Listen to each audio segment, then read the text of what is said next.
Okay, तो आज हमारे पास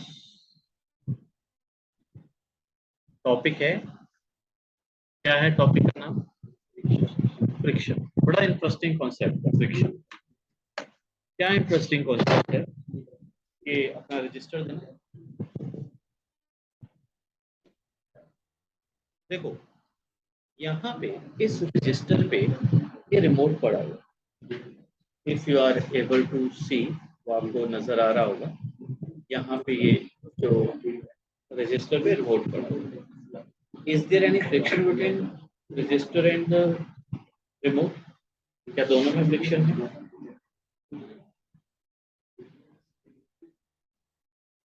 अच्छा, क्या अब दोनों में फ्रिक्शन है? हाँ, सर अब तो है, तो अगर फ्रिक्शन ना होती तो इसने भाग जाना, गिर जाना। तो क्या अब है? अच्छा सुनो, अब है। इसके पास इनर्शिया ऑफ रेस्ट है। इसका इनर्शिया किस में चेंज हो रहा है? मोशन में। मैं इस पे तो फोर्स लगा नहीं रहा, मैं किस पे फोर्स लगा रहा हूँ? वो उसके साथ मूव कर रहा है, इसका मतलब उसमें कोई तो फोर्स लग रही है। कौन सी? फ्रिक्शन। अगर फ्रिक्शन ना होती तो इनर्शिया ऑफ रेस्ट की वजह से ये डस्टर आगे जाता और ये यहीं पे गिरता। अब फ्रिक्शन है, अब भी फ्रिक्शन है, लेकिन अगर मैं इसको एब्सोल्युटली रेस्ट पे रखता हूँ, there is no friction.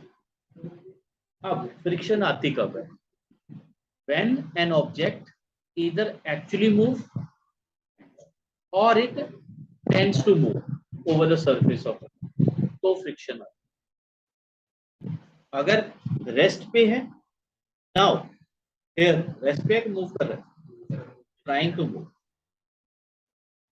With respect to this, trying to move, but move नहीं कर पा रहा है क्योंकि फ्रिक्शन उसको खींच के अपने साथ लेके जाए। सो फ्रिक्शन फोर्स क्या है? इट इज, कौन सी फोर्स है ये? अपोजिंग फोर्स है और कॉन्टैक्ट फोर्स है, which comes into action or play कब?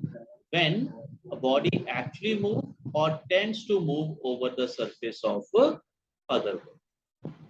बात क्लियर हुई? It is opposing force.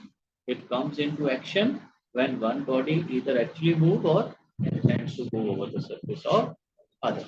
ये बात क्लियर हुई? अच्छा, अपोजिंग का मतलब क्या है?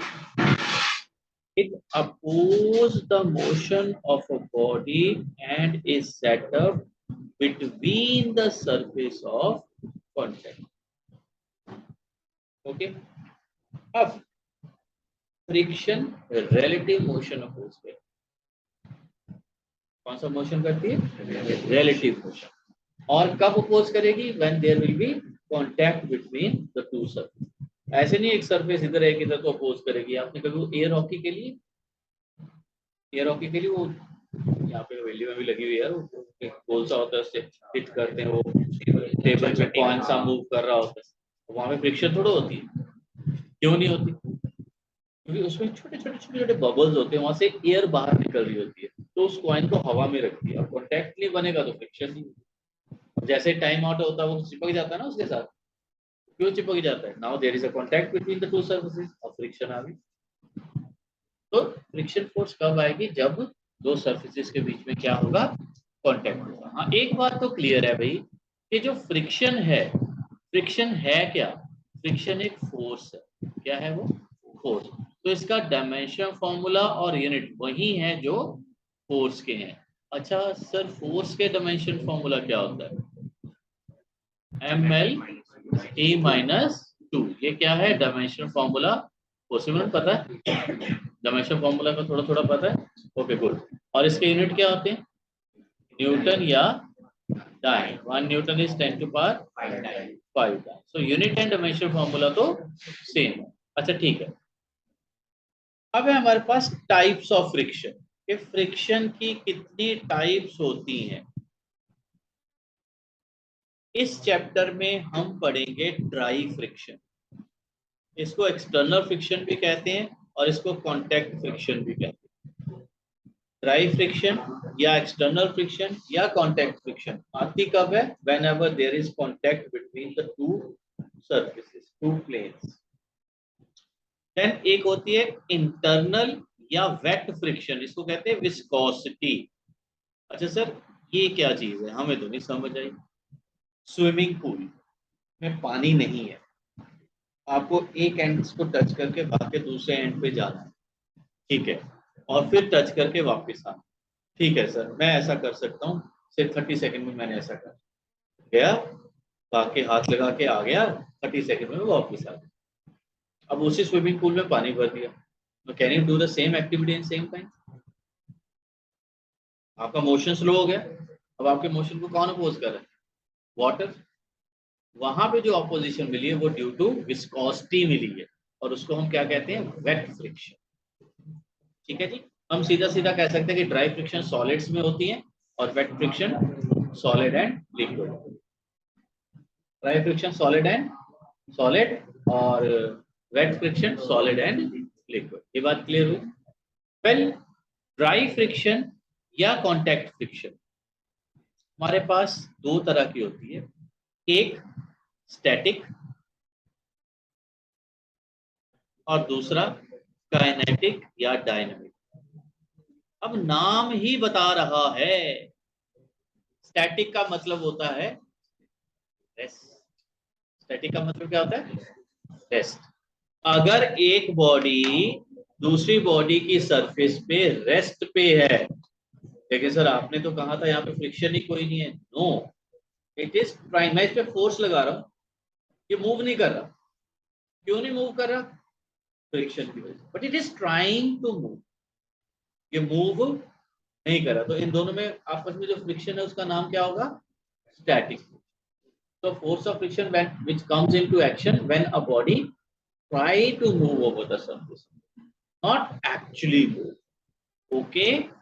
अच्छा, when it start moving और when it is actually moving, तो स्टैटिक के लिए तो हमारे पास आ गया when it before body begins to move or slide over the surface of other, और kinetic क्या है? when it is actually moving। अब एक बॉडी दूसरी बॉडी पे दो ही तरीकों से मूव कर सकती है। सर दो तरीके कौन से? या तो वो स्लाइड कर सकती है, स्लाइडिंग फ्रिक्शन, या फिर वो रोल कर सकती है। पेन यहाँ पे, ये पेन रोल कर रहा है, तो रोलिंग फ्रिक्शन, ये रोल कर रहा है। या तो स्लाइड हो सकता है या रोल। सोच के देखो लेस कौन होगा, स्लाइड या रोल? स्लाइडिंग या रोलिंग? अरे अगर स्लाइडिंग लेस होती तो हमारे स्केट्स के नीचे गुटके लगे होते, ना के पहिए। गुटके रेक्टेंगुलर पीस। बड़ा अच्छा क्वेश्चन है। Why wheels are circular not rectangle not triangle? Circle क्यों होते? क्योंकि सर्कल होने की वजह से वहां पे रोलिंग फ्रिक्शन आती है, और रेक्टेंगल होने की वजह से कौन सी फ्रिक्शन आती है? Slide. So rolling friction is less than sliding friction, that is why wheels are made circular. बात क्लियर हो गई? कोई घबराने वाली बात तो नहीं अभी तक? अच्छा, जो स्टैटिक फ्रिक्शन है, जो कौन सी फ्रिक्शन है? स्टैटिक फ्रिक्शन है, वो हमेशा ग्रेटर होगी किससे? डायनेमिक फ्रिक्शन से। सर हम नहीं मानते, मैं बताऊंगा, मैं समझाऊंगा, अभी सिर्फ याद रखो कि ग्रेटर कौन होता है, स्टैटिक या डायनेमिक। दूसरा सुनो, हर एक स्टैटिक नहीं, हर एक स्टैटिक फ्रिक्शन नहीं, स्टैटिक फ्रिक्शन की मैक्सिमम वैल्यू डायनेमिक से ज्यादा होती है। सर ये मैक्सिमम वैल्यू का झगड़ा कहां से आ गया? हमें तो लग रहा था स्टैटिक कांस्टेंट है। अगर मैं कह रहा हूं कि स्टैटिक फ्रिक्शन की मैक्सिमम वैल्यू होती है, इसका मतलब स्टैटिक फ्रिक्शन कांस्टेंट है कि वेरिएबल? हाँ, क्योंकि वो मैक्सिमम वैल्यू अटेन कर रही है, इसका मतलब मिनिमम भी होगी। डायनेमिक कांस्टेंट, ठीक है। अच्छा, अब हम देखते हैं कि कॉज ऑफ फ्रिक्शन क्या है। फ्रिक्शन किस वजह से आती है? देखिए, दो कॉन्सेप्ट हैं फ्रिक्शन के, फ्रिक्शन को एक्सप्लेन करने के, कि फ्रिक्शन क्यों आती है। एक का नाम होता है ओल्ड व्यू, और एक का नाम है ऑफ कोर्स कौन सा व्यू, मॉडर्न व्यू। सर ये ओल्ड व्यू क्या है और फिर मॉडर्न मॉडर्न व्यू की जरूरत क्यों पड़ी? सुनो, कोई भी दो सरफेस या कोई भी सरफेस परफेक्ट स्मूथ नहीं हो। अगर सरफेस परफेक्ट स्मूथ है तो हमें उसमें अपनी इमेज नजर आएगी। अब इमेज हर एक चीज में नजर आती है, सिर्फ मिरर में नजर आती है? पानी में कोई और गुड टू गो। पानी जब वाइब्रेट करता है तो स्टेबल होता है तब नजर आता है। वैसे भी हम ट्राई करते हैं सॉलिड। हाँ जी, मैं इस बुक को पढ़ रहा हूँ, इस नोटबुक को पढ़ रहा हूँ। कौन सा फिजिक्स का फिनोमेना इन्वॉल्व है? रिफ्लेक्शन। रिफ्लेक्शन इन्वॉल्व है। ओके, ये यहाँ पे इस मोबाइल का जो बैक कवर है वो मिरर फिनिशिंग है। इसमें इमेज नजर आ रही है, इसमें मुझे अपनी इमेज नजर आ रही है। कौन सा फिनोमेना इन्वॉल्व है? रिफ्लेक्शन। यहाँ रिफ्लेक्शन से इमेज बन गई, नोटबुक में रिफ्लेक्शन से इमेज नहीं बनी। ऐसा क्यों? ऐसे भी ओपेक है। हाँ, इमेज बनने के लिए रिफ्लेक्शन का रेगुलर होना जरूरी होता है और रेगुलर रिफ्लेक्शन के लिए सरफेस स्मूथ होनी चाहिए। नोटबुक पे इमेज नहीं बन रही, वो तो प्रैक्टिकली दिख रहा है कि इमेज नहीं बन रही, इसका मतलब वहां पे रिफ्लेक्शन स्मूथ रेगुलर नहीं है, तो बॉडी स्मूथ नहीं है। तो जनरली जो बॉडीज होती हैं उसमें क्या होती हैं? इररेगुलरिटीज। अब एक बॉडी को जब दूसरी बॉडी पे रखते हैं तो जो इररेगुलरिटीज हैं, आपको नजर आ रहा है यहाँ से? ओके, तो जो इररेगुलरिटीज हैं वो इंटरलॉक हो जाती है। क्या हो जाती है वो? इंटरलॉक। ऐसे ये इररेगुलरिटीज, ये दूसरी इररेगुलरिटीज ऐसे फंस गई। नाउ दिस कॉजेस फ्रिक्शन, इसकी वजह से फ्रिक्शन होता है। So what is the old view of friction force? Friction force का ओल्ड व्यू क्या है? It is interlocking of इररेगुलरिटीज। क्या है? इंटरलॉकिंग ऑफ, यहाँ पे लिखा हुआ है एलिवेशन और डिप्रेशन, आप इररेगुलरिटीज भी कह सकते। इंटरलॉकिंग ऑफ, सिंपल, ये क्या है? इंटरलॉकिंग ऑफ इररेगुलर, स्पेलिंग गलत हो गया। तो क्या होते हैं रेगुलरिटीज के?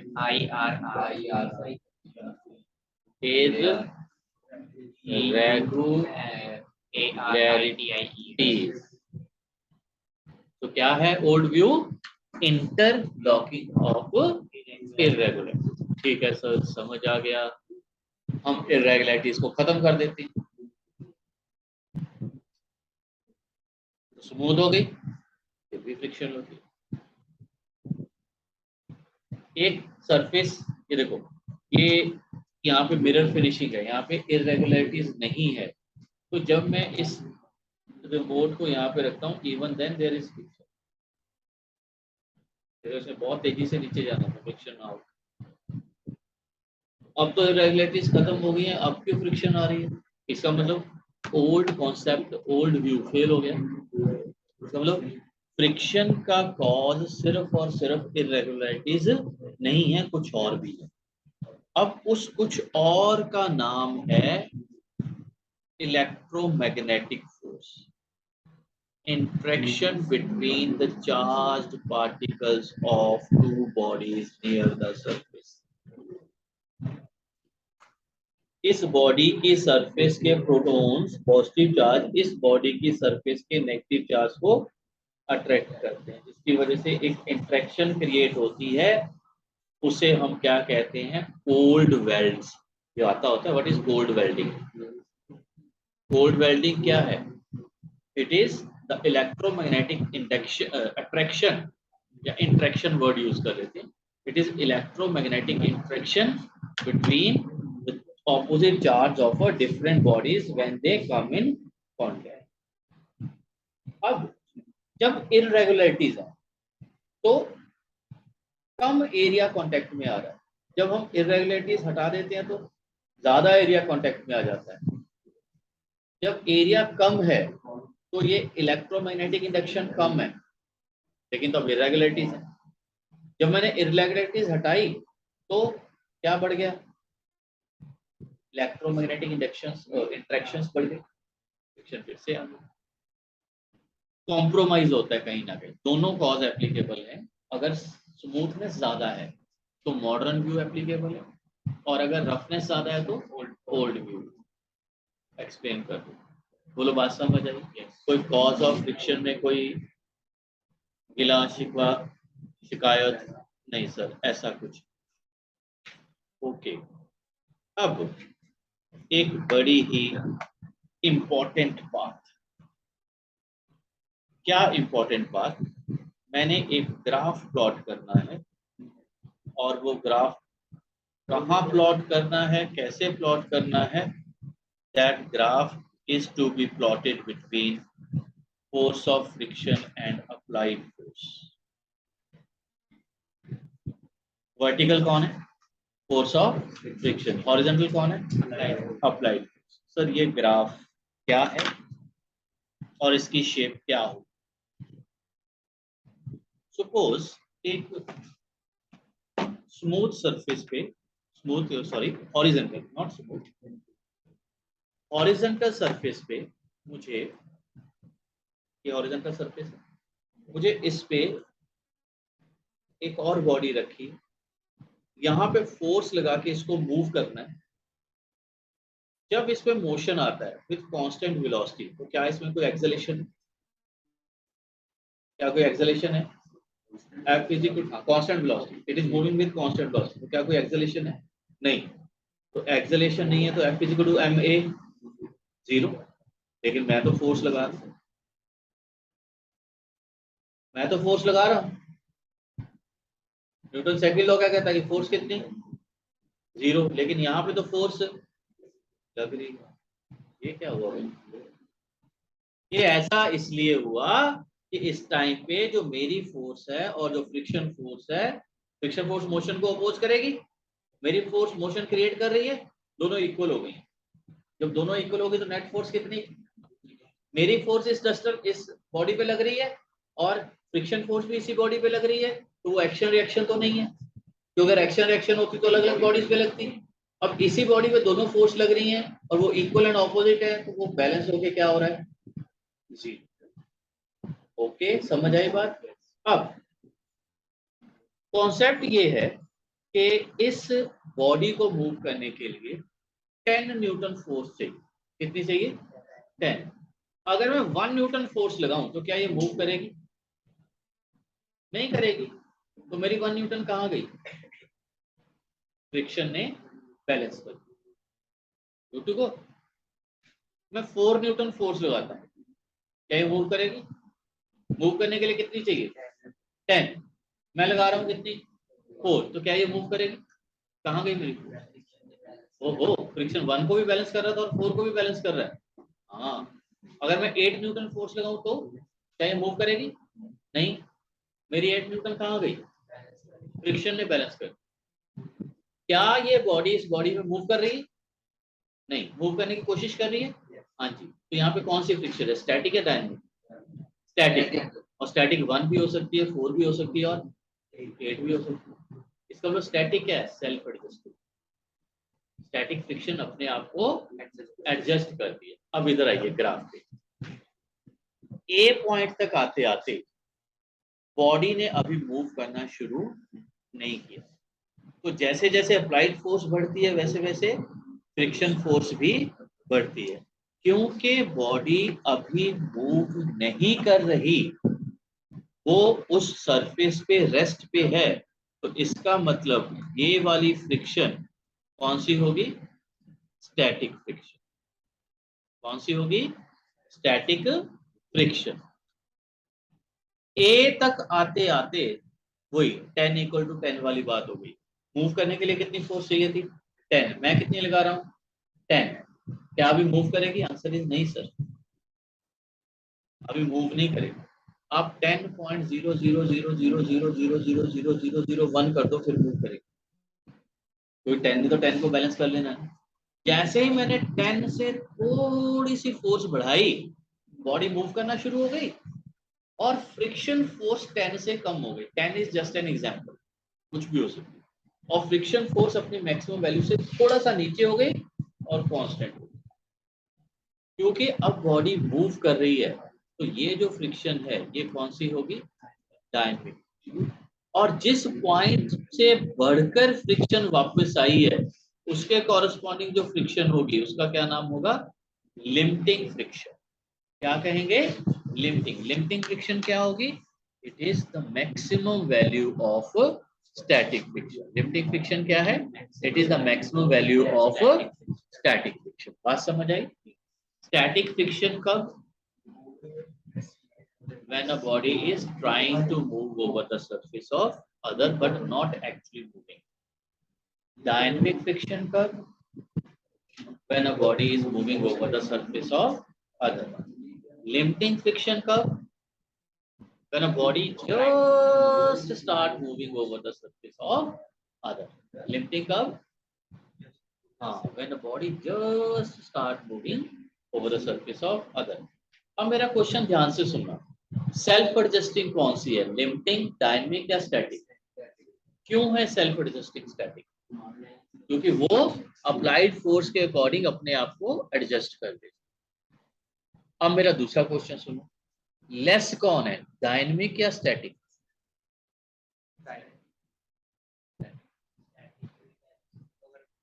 कंपैरिजन नहीं कोई।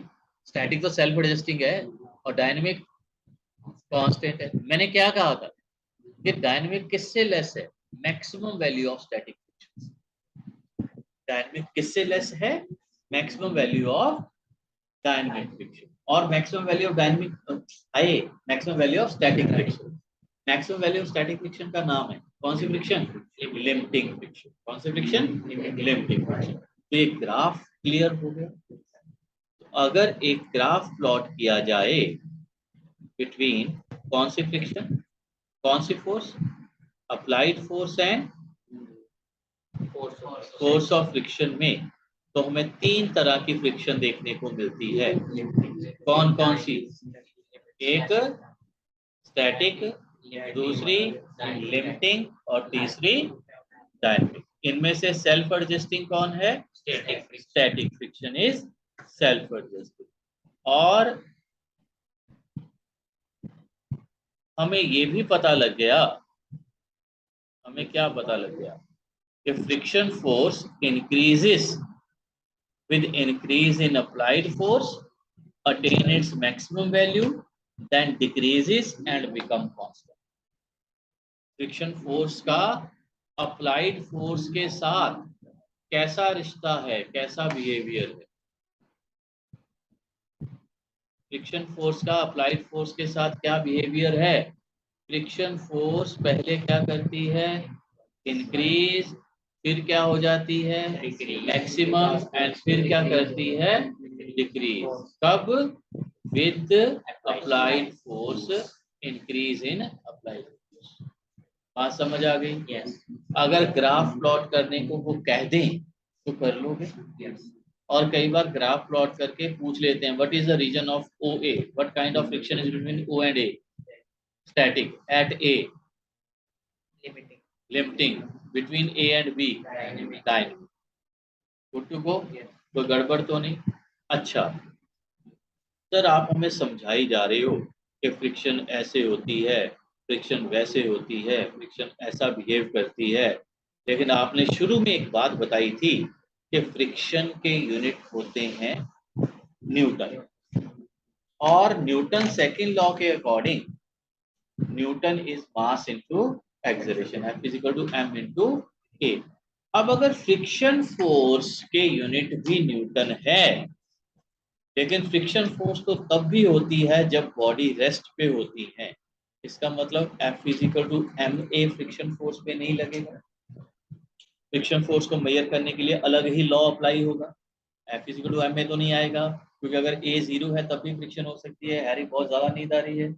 ओके, अब सुनो, कहाँ गया मेरा पेन? हमारे पास है लॉज ऑफ फ्रिक्शन। आपका कल टेस्ट है ना, ये पूछेंगे उसमें। क्या पूछा जाएगा? Laws of friction. More precisely हम इसको लॉज ऑफ लिमिटिंग फ्रिक्शन कहते हैं, क्योंकि भाई स्टैटिक तो वेरी करती है, स्टैटिक तो वेरी करती है ना, तो हम थोड़ा लॉ को डिजाइन कर सकते, तो फोर्स ही वेरी कर रही है, उसके लिए कैसे वैल्यू ढूंढेंगे लॉ से? तो ये कौन सी फ्रिक्शन ढूंढते हैं हम इस लॉ से? Limiting friction. क्या क्या लॉ है? पहला, friction force is independent, sorry, is depend upon nature of two bodies in contact and their state of roughness। किस पे डिपेंड करती है? नेचर। अच्छा सर, नेचर का मतलब क्या? नेचर का मतलब क्या? अब मैं क्वेश्चन पूछता हूँ, वहां से पता लगेगा। Why if we put rubber tire on a metallic wheel? Metal का व्हील होता है ना, उस पे रबर का टायर क्यों चलाते हैं? मेटल का व्हील थोड़ा ही ना कसना ना पंचर होना, रबर का टायर क्यों चलाते हैं? मेटल और रोड में फ्रिक्शन कम होती है, फ्रिक्शन। रबड़ और रोड में फ्रिक्शन ज्यादा होती है। We need friction. अगर फ्रिक्शन नहीं होगी तो गाड़ी को रेस देंगे, टायर मूव करने के बजाय वहीं पे स्किड करेगा। We need friction to move. But वो तो वहां पे तो कोई लोहा लोहे पे चलता है ना, वहां पे तो कॉन्सेप्ट ही अलग आ गया ना। Why we put a rubber wheel on metallic? To have sufficient friction, because force of friction depends on nature of surfaces in contact। और एक और बात, टायर बदलने क्यों पड़ते हैं? जब, हाँ, उनकी रफनेस कम हो जाती है। और कहते हैं ना गुड्डी होती है ना, तो गुड्डी कस गई, यही कहते हैं ना, टायर के ऊपर जो ग्रूव्स बने होते हैं गुड्डी कहते हैं उनको, जब लेमैन में गुड्डी कहते हैं, बस जाती है। तो उससे क्या कम हो जाता है? उनकी रफनेस कम हो जाती है, सो फ्रिक्शन कम हो जाता है। हाँ, वो उसका रीजन होगा, उसका रीजन है। गुड टू गो, चले आगे। अच्छा, then force of friction always act, मेरा पेन कम है यार।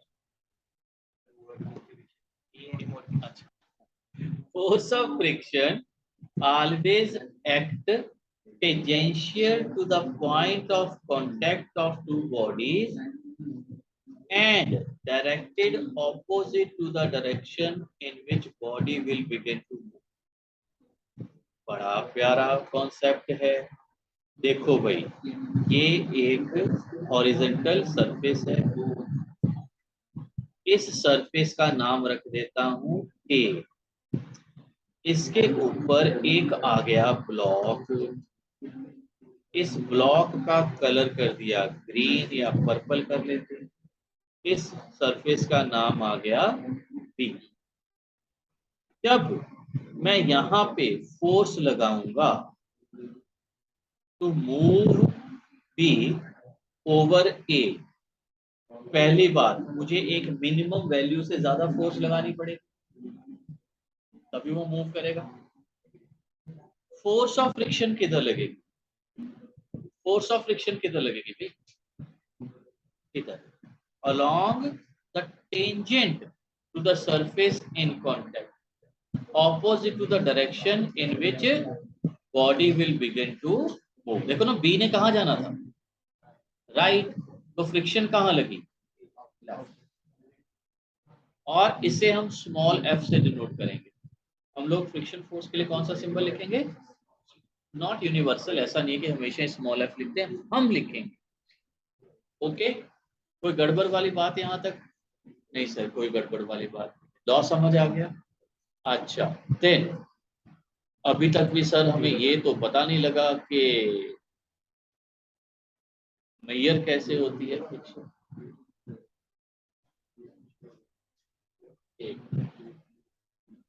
देखिए,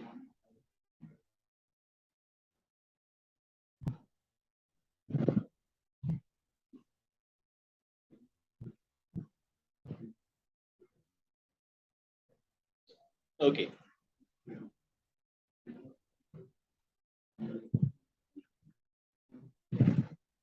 अब तीसरा लॉ, पहले दो क्लियर हो गए। फर्स्ट क्या था?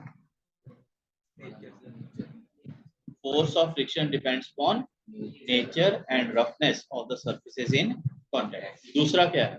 Force of friction act along the surface of contact opposite to the direction of motion in which body will move। ठीक है। अच्छा अच्छा, ये देखो यार, opposite direction in which body will move, ये बॉडी ए, ये बॉडी बी। अब इस बॉडी बी पे, ये मैं बॉडी बी इसको मान लेता हूँ क्योंकि दोनों हाथ है। रिमोट पे फ्रिक्शन किस डायरेक्शन में लग रही है? अप या डाउन? डाउन लग रही है। ठीक है, ये देखो ना, ढक्कन खुल गया उसका डाउन फ्रिक्शन की वजह से। मेरी बात समझ आ गई? रिमोट पे फ्रिक्शन किस डायरेक्शन में लग रही है? डाउनवर्ड। अच्छा, अब रिमोट पे अब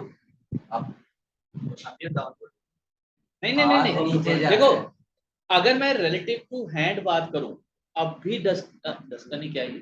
रिमोट। अब भी रिमोट ऊपर जा रहा है with respect to my hand, remote ऊपर जा रहा है। अच्छा, अब भी with respect to my hand remote ऊपर ही जा रहा है। ये मेरी बात समझ आई? अब रिमोट पे जो फ्रिक्शन है उसकी डायरेक्शन क्या है? डाउन। ये पता लग गया। अच्छा, अब सोच के देखो,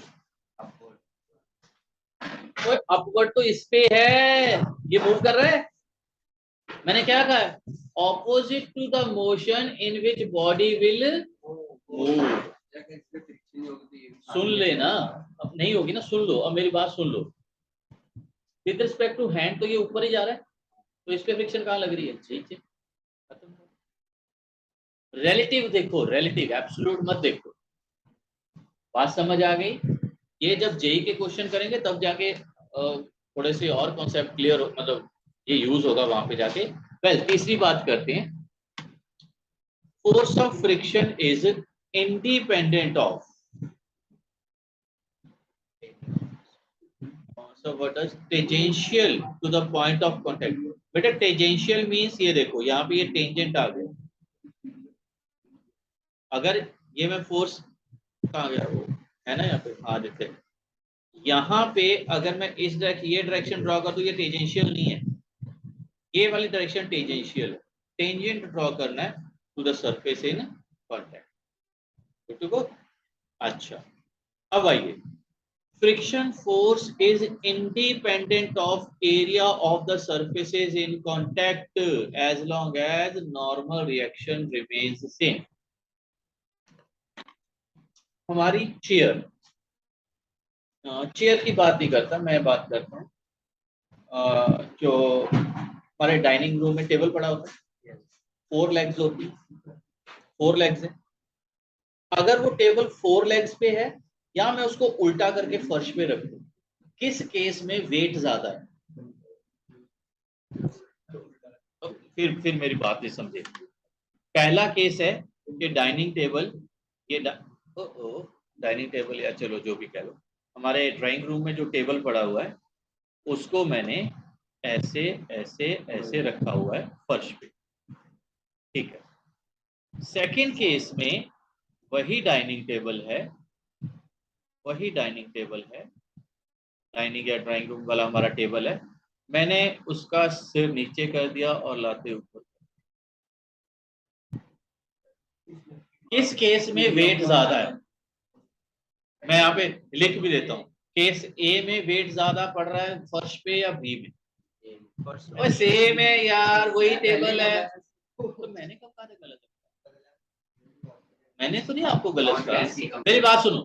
मैंने क्या कहा? वेट किस केस में ज्यादा है? क्या मैंने टेबल बदला? क्या मैंने उसके ऊपर कुछ रखा? क्या मैंने उसमें से कुछ उठाया? तो वेट तो सेम ही है, चाहे उल्टा रख दो चाहे। हाँ बोलो बोलो। अगर हम इस पे फोर्स अप्लाई करते हैं तो फ्रिक्शन ज्यादा बी पे अफेक्ट करेगी ना? फ्रिक्शन के मैं बात नहीं कर रहा, अभी फ्रिक्शन की बात नहीं कर रहा, मैं वेट की बात कर रहा। वेट दोनों केस में सेम, वेट दोनों केस में सेम। अब इस टेबल को ड्रैग करना है, फोर्स अप्लाई करके ड्रैग करना है। प्रैक्टिकली बता रहा हूं, F1 is equal to F1 is equal to F2। ऐसा क्यों हुआ? अब सुनो, इधर आइए। जो फोर्स ऑफ फ्रिक्शन है ना, वो नॉर्मल रिएक्शन पे डिपेंड करती है। इस पे नॉर्मल रिएक्शन पे, हॉरिजॉन्टल सरफेस पे जो जो वेट है वही नॉर्मल रिएक्शन है। हॉरिजॉन्टल सरफेस पे जो वेट है वही नॉर्मल रिएक्शन है।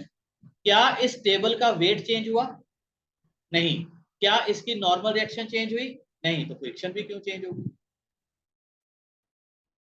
लेकिन सर यहाँ पे area in contact with the floor less है और बी केस में area in contact with the floor ज्यादा है। हाँ, तो friction force area in contact पे डिपेंड ही नहीं करती। किस पे डिपेंड करती है? नेचर पे। हाँ, अगर सुनो, अगर ये इसकी लेग्स लोहे की हुई और ये लकड़ी का हुआ, फिर उल्टा करने पे फ्रिक्शन अलग अलग होगी। मैं क्या अज्यूम कर रहा हूँ कि इसकी लेग्स भी, अभी मैं कह रहा हूँ जो हमारे ड्राइंग रूम में होता है टेबल, उसकी लेग्स भी लकड़ी की होती है। Surface, nature of surfaces in contact, फिर अलग है, उसके मेटल के पैर होते हैं। ये वाला ले लो, ठीक है। ये तो इसका तो कुछ और ही हो जाएगा। इसको कर ले, सुन लो, अब मेरी बात सुनो। तो फोर्स ऑफ फ्रिक्शन किस चीज पे डिपेंड नहीं करती? एरिया इन कांटेक्ट पे। किस पे डिपेंड करती है?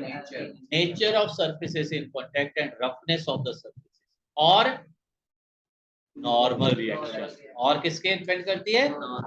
Force of friction is directly proportional to normal reaction. सीधी सी बात है बेटा, मैं एक चेयर को ड्रैग कर रहा हूं, खाली है चेयर, मैं 10 न्यूटन फोर्स लगा के इसको ड्रैग कर सकता हूं। अगर उसके ऊपर हैरी बैठ जाए तो क्या वो 10 न्यूटन से ड्रैग होगी? क्या बढ़ गया? Normal reaction. तो force of friction is directly proportional to normal reaction. Constant of proportionality आ जाता है म्यू।